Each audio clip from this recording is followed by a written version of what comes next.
안녕하세요. 자유지성입니다. 먼저 지난 영상에서 주신 댓글 의견 꼼꼼히 읽어봤는데요. 함께 하겠다고 말씀해주신 많은 분들께 감사의 인사를 드립니다. 저는 이렇게 말씀드렸습니다. 자유진영에 우리가 무엇을 해야 할 것인가를 의논하고 힘을 모으자. 그런데 이렇게 질문해주신 분이 있었습니다. 왜 경제 채널에서 정치를 이야기하나요? 왜 우리가 정치에 관심을 가져야 되나요? 여러분, 정치가 뭡니까? 한마디로 말씀드리면 정치는 법률입니다. 정치는 법이라는 말이죠. 여러분 중에서 근로소득만으로 부자가 될 수 있다고 생각하는 분이 있나요?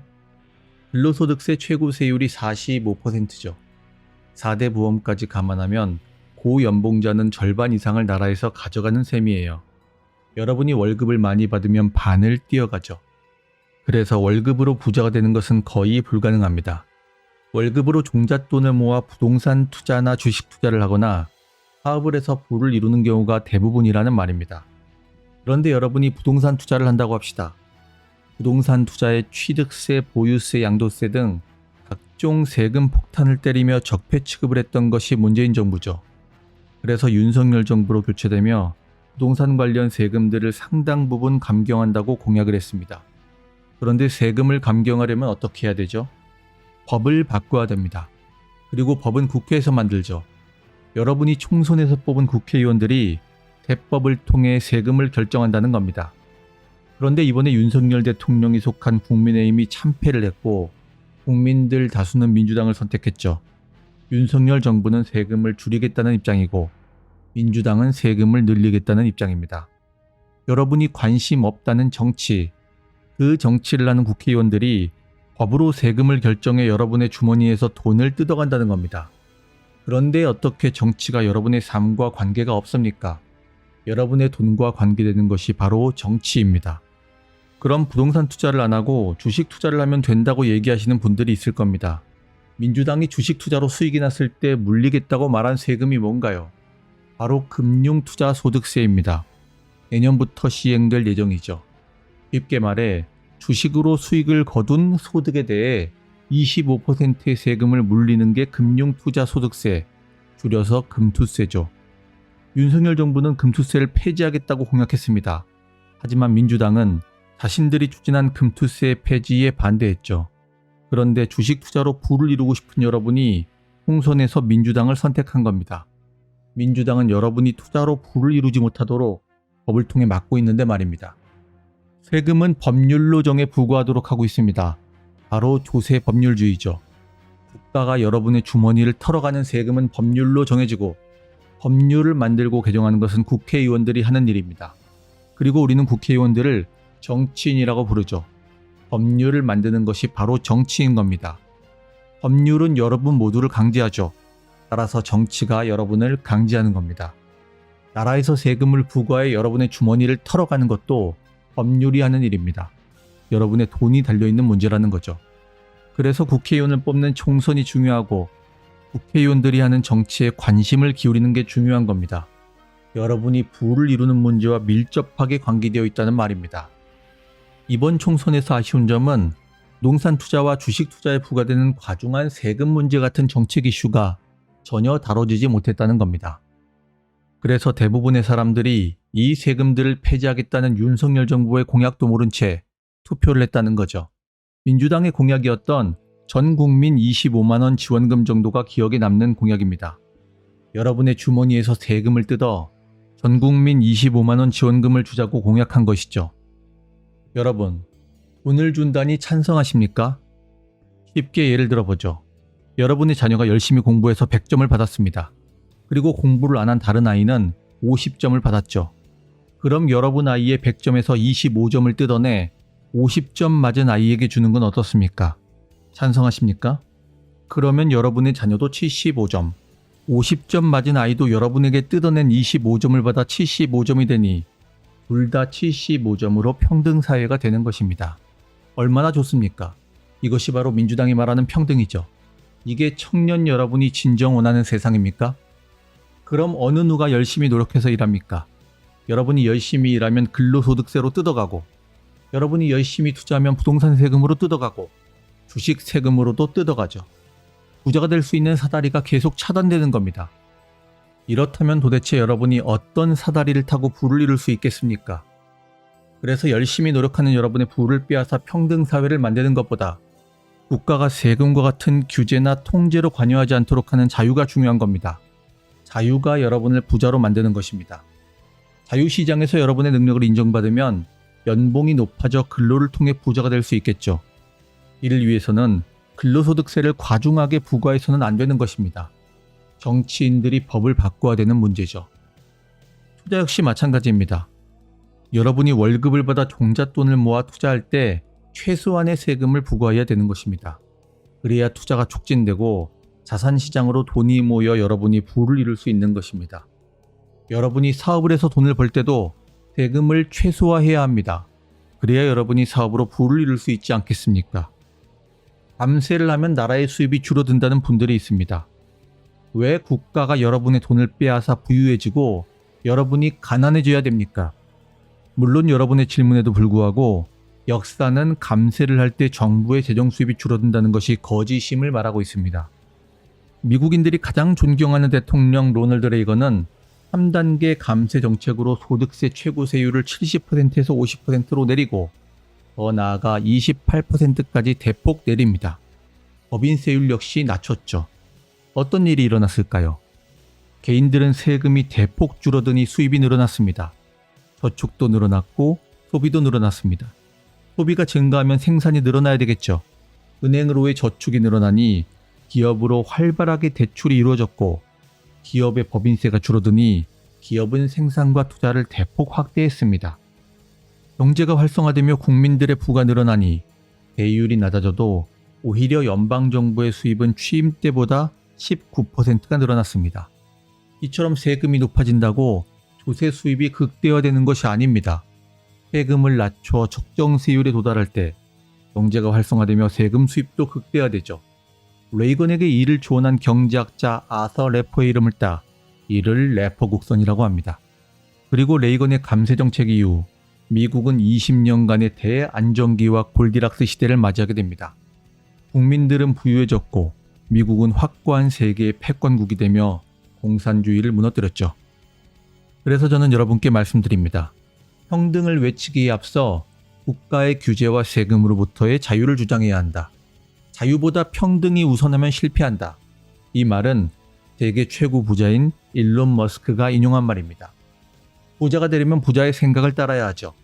그래서 저는 이처럼 국가의 통제를 철폐하고 자유를 외치는 여러분을 당당한 자유진영의 시민들이라 부릅니다. 여러분이 자유를 외칠 때 자유진영이 승리할 수 있고 그래야 여러분이 부를 이룰 수 있다고 부자가 될 수 있다고 저는 이야기합니다. 그런데 우리 자유진영은 이번 총선에서 참패를 했죠. 선거에서 좌파 진영이 계속 이길수록 그들은 평등을 주장함으로 부러가는 사다리는 끊어지고 부자의 기회는 계속 멀어져 갈 것입니다. 물론 부자에 대한 증오와 분노를 선동하며 정치인들과 김어준 같은 어용 언론인은 부자가 되겠죠. 그들은 여러분에게 평생 임대주택에서 가재, 붕어, 개구리로 뒹굴면서 살라고 말합니다. 저는 여러분들을 이용하는 소수의 기득권 좌파 정치인, 언론인들이 부자가 되는 세상이 아니라 여러분 모두가 부를 이룰 수 있는 경제를 말하고 싶은 겁니다. 여러분이 부를 이루려면 법이 바뀌어야 하니 정치가 뒷받침되어야 하는 것입니다. 정치가 곧 경제라는 말이죠. 경제를 공부하고 투자를 통해 부를 이루려면 정치가 바로 서야 한다. 자유진영이 정치에서 승리해야 한다는 말입니다. 그래서 앞으로의 승리를 위해 자유진영은 패배의 이유를 찾아야 할 겁니다. 여러분들은 패배의 이유를 이렇게 말씀하셨죠. 자유진영이 선거에서 참패를 당한 이유는 대선 때 자유진영을 지지했던 20, 30대 청년들이 민주당 지지로 돌아섰기 때문이다. 그래서 많은 분들이 20, 30대 청년들을 설득할 수 있는 새롭고 참신한 매체의 필요성을 강조하셨습니다. 김어준의 뉴스공장을 봅시다. 구독자 159만 명, 아침마다 20만 명에 달하는 시민들이 뉴스공장에 동시 접속해 방송을 듣습니다. 뉴스공장은 정치를 재미있게 다루며 젊은이들의 귀를 사로잡습니다. 외모가 수려한 기자를 채용해 출연시켜 세련됨을 더합니다. 출근길에 방송을 듣는 20만 명의 시민들이 스피커가 되어 좌파의 메시지를 전파합니다.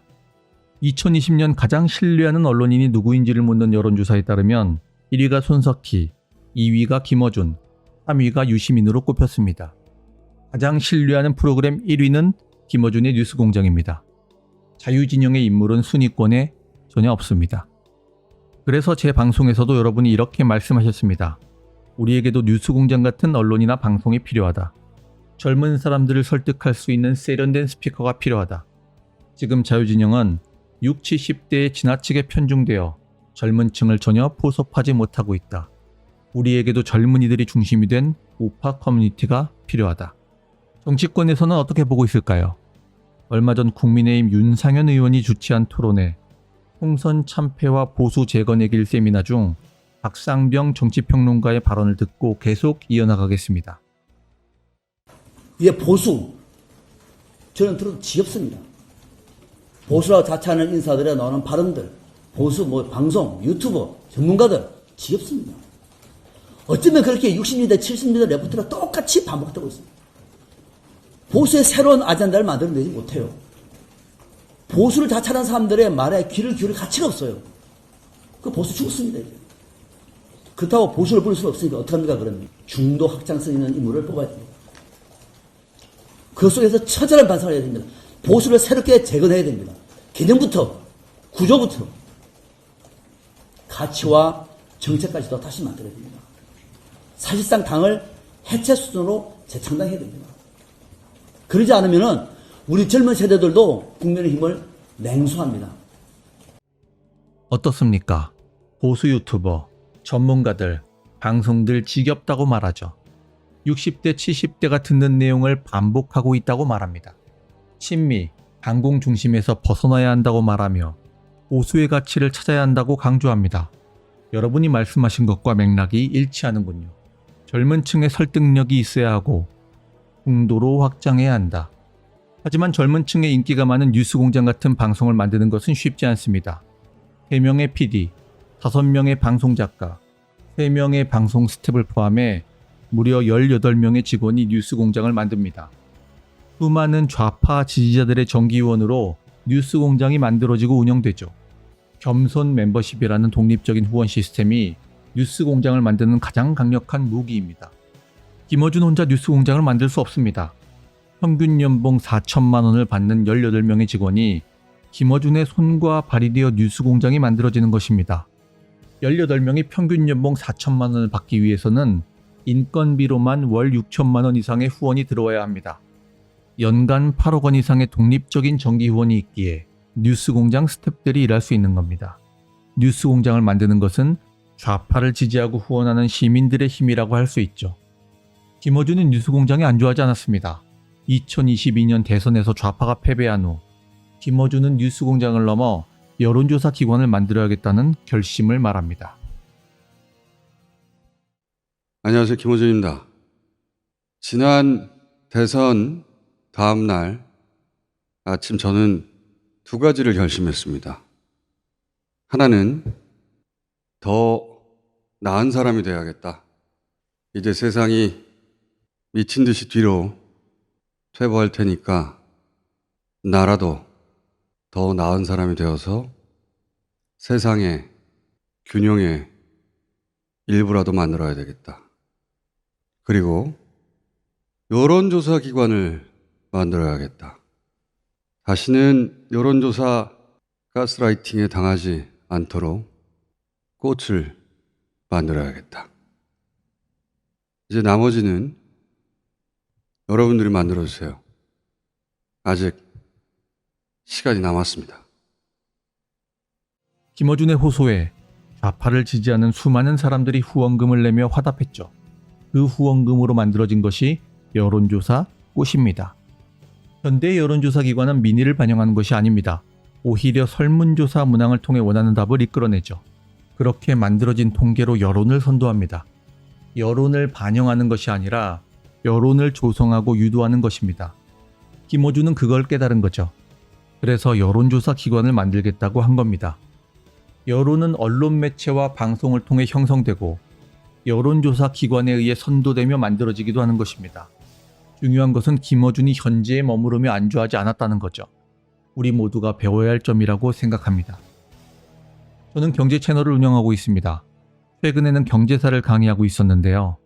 총선 시기 정치가 중요하다는 여러분들의 요청에 따라 몇 주간 총선 관련 방송을 했습니다. 그리고 총선에서 참패를 하자 여러분들이 제게 말씀하셨습니다. 젊은이들이 볼 수 있는 우파 언론을 만들어달라. 기존 제도권 언론에서 다루지 못하는 주제를 거침없이 이야기해달라. 또 여러분들이 말씀하셨습니다. 자유지성의 콘텐츠와 목소리는 설득력이 있다. 자유지성이 나서달라. 저를 신뢰해주신 여러분께 감사드립니다. 하지만 저는 여러분들의 요청에 이렇게 답하고 싶습니다. 이것은 혼자 할 수 있는 일이 아닙니다. 김어준의 뉴스공장처럼 말이죠. 여러분이 함께 해주셔야 합니다. 좌파는 일찌감치 독립언론의 중요성을 깨닫고 인터넷 언론사를 만들어 키워왔습니다. 그 시간이 무려 20년입니다. 1998년 김어준은 딴지일보를 만들어 인터넷 콘텐츠를 생산합니다. 지금으로부터 26년 전이죠. 그리고 2000년에는 인터넷 뉴스 언론사인 오마이뉴스가 만들어집니다. 2000년, 지금으로부터 24년 전입니다. 727명의 대반란이라는 헤드라인으로 시민기자 727명과 함께 오마이뉴스가 창간되죠. 이후 김어준은 낙곰수와 같은 방송 쪽으로, 오마이뉴스는 10만인의 후원자를 모아 인터넷 뉴스 언론을 확장시키는 방향으로 분화됩니다. 먼저 두각을 나타낸 것은 시민 참여 모델로 성장한 오마이뉴스였습니다. 모든 시민은 기자다라는 모토 하에 창립 과정에서 시민기자 727명을 모았고 오연호 기자와 3명의 수습기자, 이렇게 4명의 풀타임 기자가 직접 기사를 쓰거나 시민기자들의 기고를 편집해 송구하는 방식으로 시작했죠. 시민기자란 기고 글을 쓰는 시민들을 말합니다. 기고의 형식이니 겸직금지에 위배되지도 않았죠. 오마이뉴스는 기사의 무려 80%를 시민기자가 기고했기 때문에 일기장이라는 별칭도 얻게 됩니다. 하지만 각계각층 시민들의 기사가 깨알같은 재미를 주고 기사 콘텐츠의 양이 폭발적으로 늘어났죠. 그리고 오마이뉴스는 설립 5년 만에 소프트뱅크에서 110억 원의 투자를 유치하며 일대 도약을 이루게 됩니다. 110억 원을 유치하며 약 12%의 지분을 줬으니 설립 5년 만에 기업 가치가 약 1000억 원이 된 겁니다. 지금은 오마이뉴스의 시민기자가 무려 2만 3천 명이며 상근 직원이 55명, 오마이뉴스 유튜브 방송의 구독자는 192만 명에 이르고 있습니다. 김어준이 딴지일보를 시작한 것은 1998년으로 지금으로부터 무려 26년 전이라고 말씀드렸는데요. 딴지일보는 인터넷 미디어의 선구자라고 불렸죠. 당시의 주 타겟층은 청년들이었습니다. 그 청년들이 지금 민주당을 지지하는 좌파 중년들이 되었죠. 딴지일보는 한동안 수입을 얻지 못해 경영상의 어려움을 겪기도 했습니다. 그래서 딴지마켓을 만들어 성인용품을 팔기도 했죠. 보시는 화면은 딴지마켓에서 팔던 딜도, 바이브레이터 같은 성인용품들을 보여주고 있습니다. 이렇게 김어준이 딜도 같은 성인용품을 팔아야 했던 사정을 진중권은 조롱했죠. 하지만 저는 이 고난의 상황을 극복해낸 김어준이 대단한 사람이라 생각합니다. 여러분 중에서도 힘든 상황에 직면한 분들이 있을 겁니다. 그 시기를 인내하고 견뎌내면 반드시 좋은 날이 오고 여러분의 때가 반드시 옵니다. 하늘은 극복 가능한 시련을 여러분에게 주고 여러분이 시련을 겪는다는 것은 하늘이 여러분을 크게 쓰기 위해 여러분을 연단하는 것입니다. 여러분, 힘들 때는 맹자가 말한 천강대임론을 소리내 읽으시기 바랍니다. 기운을 내자고, 힘을 내자고 말씀드립니다. 여러분은 할 수 있습니다. 김어준의 딴지일보가 폭발적으로 성장하게 된 것은 2011년 방송을 시작한 팟캐스트 나는 꼼수다, 즉 낙꼼수입니다. 낙꼼수는 김어준, 주진우 기자, 김용민 PD, 정봉주 전 국회의원, 이렇게 4명이 주 1회 진행했던 정치시사 방송이었는데요. 2011년 8월 팟캐스트 다운로드 세계 1위를 기록하는 기염을 토하게 됩니다. 김어준은 낙곰수를 통해 방송으로 무게중심을 옮기고 2012년 딴지방송국을 유튜브에 열게 되죠. 그리고 2016년부터 TBS 김어준의 뉴스공장을 진행하며 현재의 유튜브 뉴스공장, 딴지방송국 체제로 운영되고 있습니다. 뉴스공장은 구독자 159만 명, 딴지방송국은 구독자 132만 명입니다. 오마이뉴스는 시민 기자들의 참여로 5년 만에 110억 원의 투자를 유치할 정도로 풍부한 콘텐츠를 가진 인터넷 뉴스 언론사가 되었다고 말씀드렸는데요. 보수 언론에서도 오마이뉴스를 언론혁명이라 부르며 제3의 언론 권력을 가지게 되었다고 평가하고 있습니다. 한겨레, 경향과 함께 좌파의 대표 매체로 성장했죠. 그래서 한겨레, 경향, 오마이뉴스를 줄여서 한경오라고 부르게 되었습니다. 오마이뉴스는 광고의 영향력에서 자유로운 소신 있는 기사를 위해 유료 후원자 10만 명을 만들겠다는 목표를 세웠습니다. 이를 10만인 클럽이라고 합니다. 후원자를 마지막으로 공개했을 때가 2019년이었는데요. 그때 후원자가 13,000명 정도였습니다. 따라서 월 10,000원을 내는 정기 후원자만으로 월 1억 3천만 원 정도의 후원금이 들어왔다는 말이죠. 경영학에서는 성공의 3요소로 3M을 들고 있습니다. 사람, 돈, 물자의 영어 앞글자를 따서 3M이라고 부르는 것이죠. 좌파의 인터넷 언론과 방송 매체는 사람, 돈, 물자, 이 모든 것을 갖추고 있습니다. 이를 좌파의 언어로는 깨어있는 시민들의 조직된 힘이라고 이야기하죠. 좌파를 이기기 위해서는 현실에서 절망하며 푸념만 늘어놓고 있을 것이 아니라 3M을 갖춰야 하는 것입니다.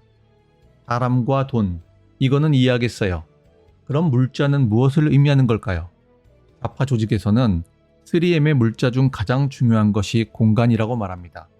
좋은 입지에 거점이 있어야 사람들이 그 중심으로 쉽게 모인다는 말입니다. 김어준의 뉴스공장이 진행되는 겸손 스튜디오와 딴지방송국은 충정로역 9번 출구 바로 앞에 있죠. 접근성이 워낙 좋기 때문에 저녁 방송을 할 때 사람들이 퇴근하며 쉽게 들르고 모입니다. 사람, 돈, 공간, 이 세 가지의 중요성을 기억해 주시기 바랍니다.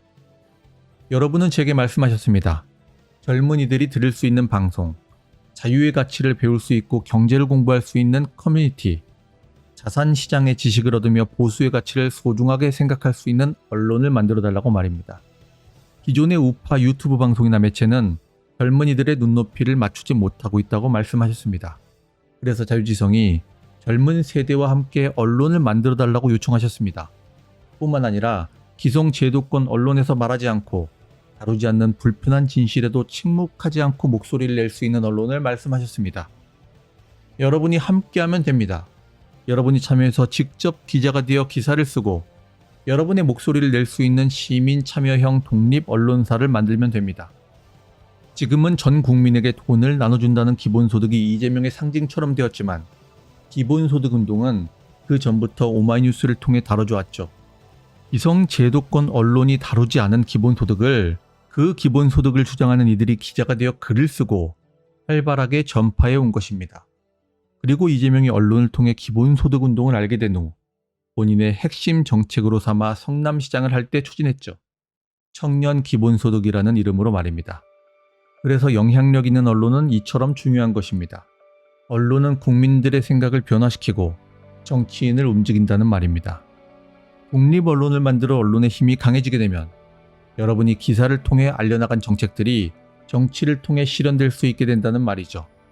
여러분이 바라는 금융투자소득세 폐지, 상속세 폐지, 종부세 폐지, 각종 부동산 세금의 감면, 근로소득세 감면, 아파트 임대사업자 부활, 법인세 감면, 이런 법 개정의 이슈를 다루고 여론을 설득하기 위한 자유시장 경제 중심의 대한매체가 필요하다는 말입니다.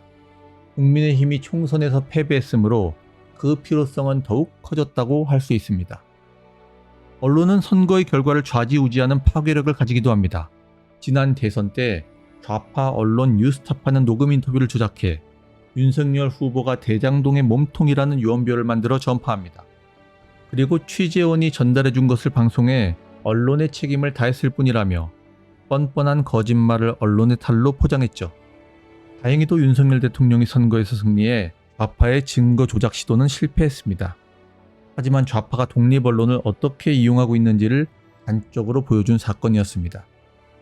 여러분, 더 거슬러 올라가면 자유진영의 이회창과 민주진영의 노무현이 맞붙은 16대 대통령 선거, 그 선거의 당락을 결정지은 메가톤급 사건이 기억나십니까?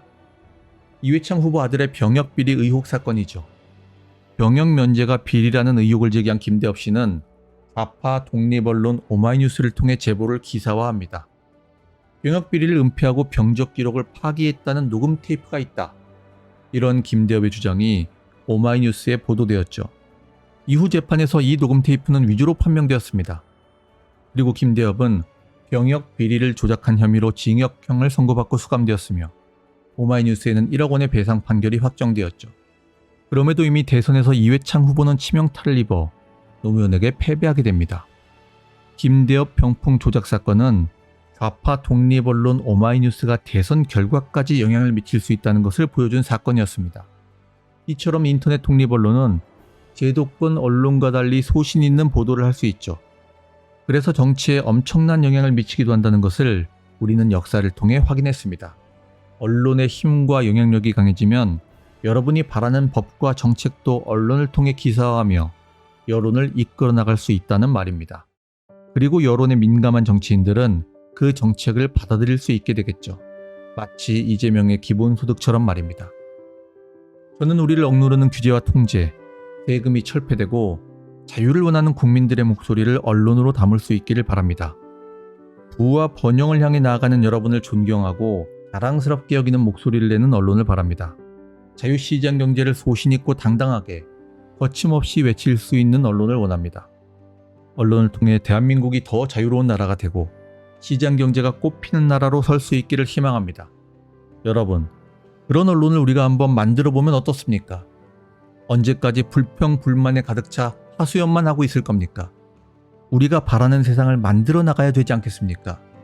좌파는 말만 하지 않았습니다. 사람들을 모아서 언론을 만드는 실천을 일찌감치 20년 전부터 시작했다는 말입니다. 좌파가 이처럼 20년 전부터 독립언론에 주목한 이유는 무엇이었을까요? 러시아 혁명을 성공시킨 레닌은 져서 무엇을 할 것인가에서 공산주의 혁명을 성공시키기 위한 조건으로 전국적 정치신문을 들었습니다. 전국적 매체가 있을 때 혁명적 정치 조직이 만들어진다. 작은 불만을 크게 만들어 전국적 매체를 통해 폭로하고 확산하라.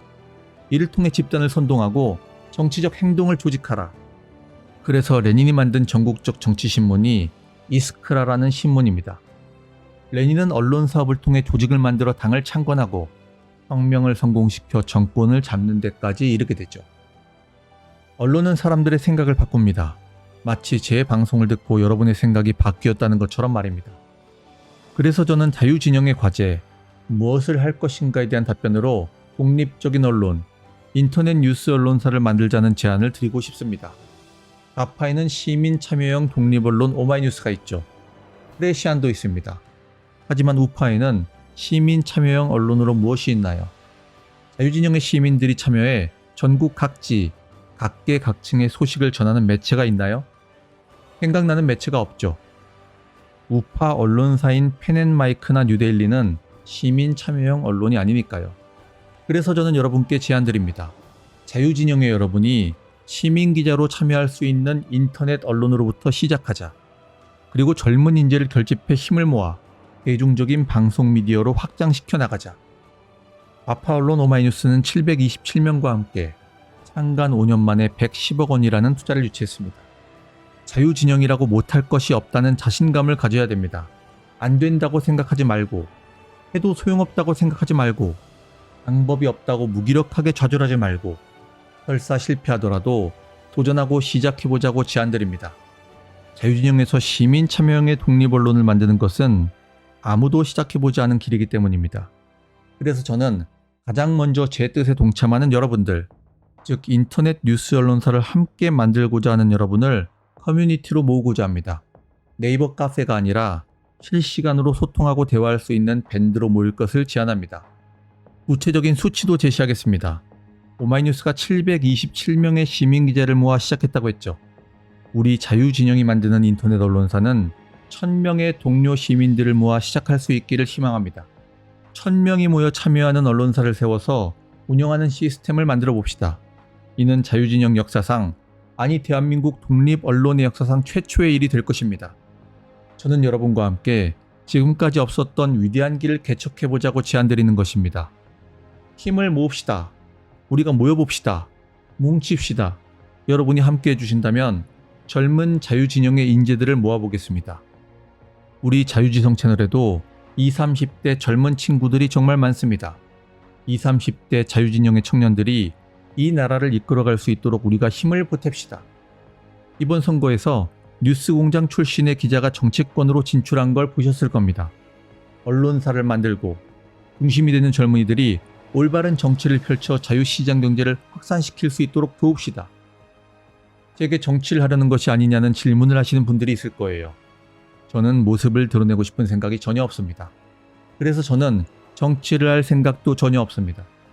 하지만 여러분들이 모여 함께 해주신다면 제가 중심이 아니라 젊은 인재 중심의 자유진영을 만들어 보겠습니다. 1000명의 여러분이 모여 동참해 주신다면 뉴스 언론사를 만들어 보겠습니다. 하지만 함께 해주시지 않는다면, 도와주시지 않는다면 하지 않겠습니다. 여러분들이 하라면 하고 하지 말라면 하지 않겠습니다. 그래서 여러분은 영상을 보신 후에 이 영상의 댓글을 꼭 봐주시기 바랍니다.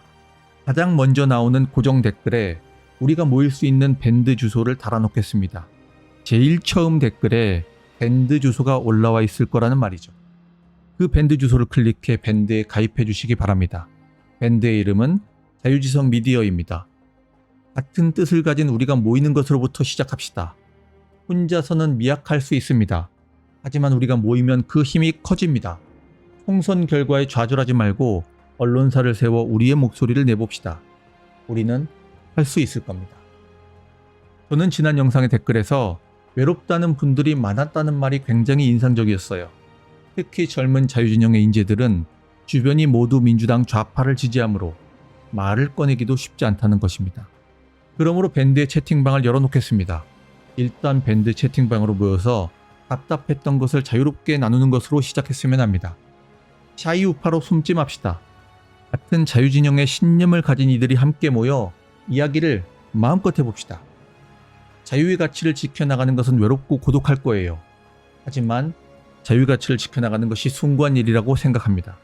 우리가 가는 이 길은 좁고 어려워 보일 겁니다.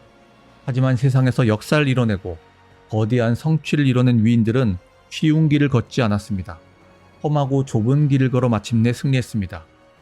혼자가 아니라 우리가 함께 할 것이기에, 손잡고 걸어갈 것이기에 두렵지 않을 겁니다. 지혜의 보고라 일컬어지는 성서의 문구를 여러분에게 소개합니다. 좁은 문으로 들어가라. 멸망으로 인도하는 문은 크고 그 길이 넓어 그리로 들어가는 자가 많고, 생명으로 인도하는 문은 좁고 길이 험해 찾는 자가 적음이라. 여러분, 좁은 문으로 들어가는 것을 주저하지 맙시다. 당당하게 좁은 문을 함께 열고 새로운 도전을 시작해 봅시다. 일부 영상의 댓글에서 이렇게 말씀하신 분이 있었습니다. 희망이 없고 소용이 없는데 자유지성이 노력하면 뭐하냐. 또한 행동하지 않고 말뿐인 사람들이 너무나 많죠. 말만 하는 것은 너무나 쉽습니다. 총대를 메고 나서서 하는 것이 어려운 겁니다. 여러분, 비관과 부정으로 만들어진 역사가 있습니까? 없죠. 당연합니다. 포기한 채 아무것도 하지 않으면 아무 일도 일어나지 않으며 아무것도 바꿀 수 없기 때문입니다. 말만으로 바꿀 수 있는 것은 아무것도 없다는 말입니다. 우리가 부와 번영을 이루기 위해, 우리 아이들에게 자유로운 대한민국을 물려주기 위해 우리는 부정하고 비관해서는 안 된다는 말입니다. 할 수 있다는 긍정과 낙관으로 행동하고 실천해야 합니다. 저는 다시 강조합니다. 우리가 함께 한다면 능히 해낼 수 있습니다. 저는 밴드에서 여러분을 기다리겠습니다. 여러분 1000명 이상이 밴드에 와서 함께 해주시면 자유지성이 인터넷 뉴스 언론사를 시작하라는 말씀으로 받아들이겠습니다. 여러분들이 오시지 않는다면 하지 말라는 말씀으로 받아들이고 제안을 철회하도록 하겠습니다. 인터넷 뉴스 언론사의 추진 로드맵에 대해서는 여러분 1000명 이상이 모인 후 밴드 공지를 통해 더 구체적으로 말씀드리겠습니다. 여러분, 지금 시기 어느 정치인이 자유진영의 시민들에게 할 수 있다는 희망을 이야기합니까? 어느 정치인이 다시 나아가자는 자유진영의 용기를 이야기합니까? 정치란 게 뭐예요? 국민들의 마음을 모으고 하나 되게 하며 올바른 방향으로 이끌어 나가는 것입니다. 그래서 한자로는 옳은 우, 영어에서 오른쪽을 의미하는 right은 옳다라는 뜻을 가지고 있습니다. 그래서 올바른 가치를 추구하는 사람들을 우파라고 부르는 것입니다. 정치인이 올바르지 못하다면 우리가 합시다. 어두워 보이는 암흑 속에서 좁은 문을 열어 빛을 향해 나아가 봅시다. 영국인들이 가장 존경하는 총리 윈스턴 처칠은 2차 세계대전을 치르며 전투에서 패한 소식을 접한 국민들에게 이렇게 말했습니다. 지금은 어두운 날이 아닙니다. 지금은 위대한 날이며 우리나라 역사상 가장 위대한 날이 올 것입니다. 자유를 위한 우리의 싸움을 주께서 도와주실 것입니다. 처칠은 전투에서 패배한 소식을 전할 때도 강인함과 용기와 희망을 잃지 않았습니다. 그리고 마침내 영국은 2차 세계대전에서 승리하게 됐죠.